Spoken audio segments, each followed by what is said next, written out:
बिस्मिल्लाहिर्रहमानिर्रहीम। Once again dear guys, अस्सलाम वालेकुम। उम्मीद है आप सब लोग खैरियत से होंगे और अपनी जो भी आप लोगों को ऑब्जेक्टिव मिले हैं उसके लिए आप यकीनन सुबह और शाम वर्किंग कर रहे होंगे। डियर गाइस, मेरा नाम इरफान भट्टी है और आप मेरा यूट्यूब चैनल देख रहे हैं। डियर गाइस, आज का जो टॉपिक है वो बहुत ही इंपॉर्टेंट टॉपिक है और I am requesting to all of you those candidate who are already working in pharmaceutical companies और दोज वर्कर्स जो भी नए हायर हुए हैं, ये जो टॉपिक है ये उनके लिए भी हेल्पफुल साबित होगा। तो उसके लिए मैं सब लोगों से रिक्वेस्ट करूंगा तो इस वीडियो को आप शुरू से लेकर आखिर तक देखें ताकि आप मेरे इस टॉपिक को सही तरह समझ सकें। तो डियर गाइस, आज का मेरा जो टॉपिक है वो हार्ड वर्किंग और स्मार्ट वर्किंग के हवाले से। डियर गाइस, आप लोग फील्ड में वर्किंग करते हैं जिसमें सख्त मेहनत जिसे कहते हैं उसको हार्ड वर्किंग कहते हैं और स्मार्ट वर्किंग उसे कहते हैं जो कि टू द पॉइंट, यानी आपको पता हो कि मुझे क्या करना है। तो सबसे पहले हम बात करेंगे हार्ड वर्किंग की। हार्ड वर्किंग का मकसद ये है कि यानी कि सख्त मेहनत करना। सख्त मेहनत करने की अगर थ्योरेटिकली डेफिनेशन देखी जाए तो मैं आप लोगों को बताना चाहूँगा कि उसकी वर्किंग है, उसकी जो डेफिनेशन है, always putting a lot of effort and care into work. यानी कि उसके अंदर आपको बहुत सारी एफर्ट लगानी पड़ती है, बहुत सारी मेहनत करनी पड़ती है, उसके बाद आपको आपका जो ऑब्जेक्टिव है वो अचीव होता है। उसमें यकीनन आप लोगों की सिंसियरिटी भी शामिल होती है, इसीलिए आप हार्ड वर्किंग कर रहे होते हैं। उसके अंदर आपकी लॉयल्टी भी शामिल होती है, इसीलिए आप हार्ड वर्किंग कर रहे होते हैं। उसके अंदर आपकी ओनरशिप भी शामिल होती है, जिसके लिए आप हार्ड वर्किंग कर रहे होते हैं। जब आपको ये हार्ड वर्किंग करते करते अगर आपको काफ़ी टाइम हो जाए और उसके बावजूद भी अगर आप वही हार्ड वर्किंग करके आप अपना ऑब्जेक्टिव अचीव कर रहे हैं तो इसका मकसद ये है कि फिर आपने अपनी उस वर्किंग में आपने उस लाइफ के अंदर यानी इतना कुछ ज़्यादा सीखा नहीं। इसीलिए कहते हैं कि आप लोग अपनी हार्ड वर्किंग जब आप कर लेते हैं और उसमें आपका एक्सपीरियंस हो जाता है तो आप अपनी हार्ड वर्किंग को कन्वर्ट कर लें स्मार्ट वर्किंग में।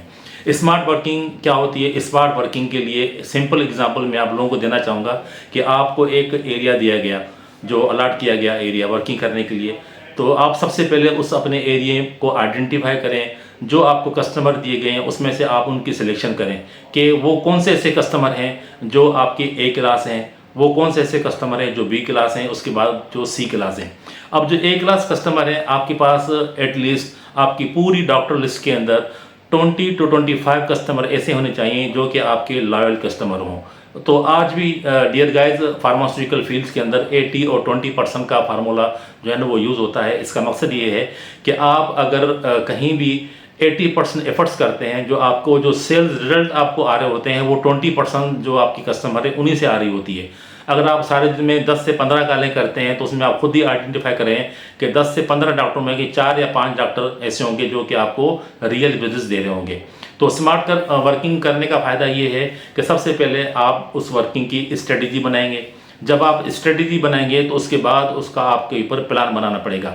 यानी कि अब आपको कस्टमर वाइज आपको देखना पड़ेगा कि मुझे कौन से कस्टमर पे कौन सी एफर्ट्स चाहिए, कौन सी मुझे कंपनी की सपोर्ट चाहिए। जब आप वो आइडेंटिफाई कर लेंगे तो उसके बाद जब आप अपनी रेगुलर वर्किंग पे जाएंगे तो आपकी वर्किंग भी आसान हो जाएगी और आपका ऑब्जेक्टिव को जो अचीव करना है वो भी आपके लिए ईजी हो जाएगा।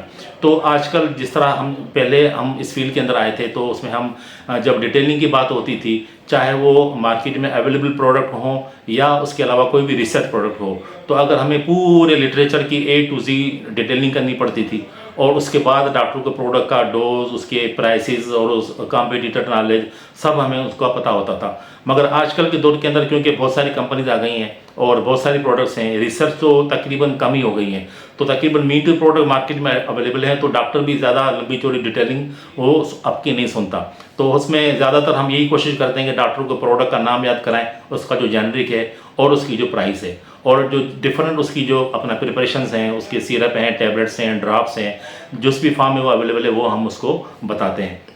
तो इसके लिए आपने यकीनन उसकी आपने प्लानिंग करनी है और उसके बाद इसी को कहते हैं स्मार्ट वर्किंग। यानी अब वो तमाम चीज़ें बिल्कुल श्रिंक होके अब बिल्कुल कम यानी उस लेवल पे आ गई।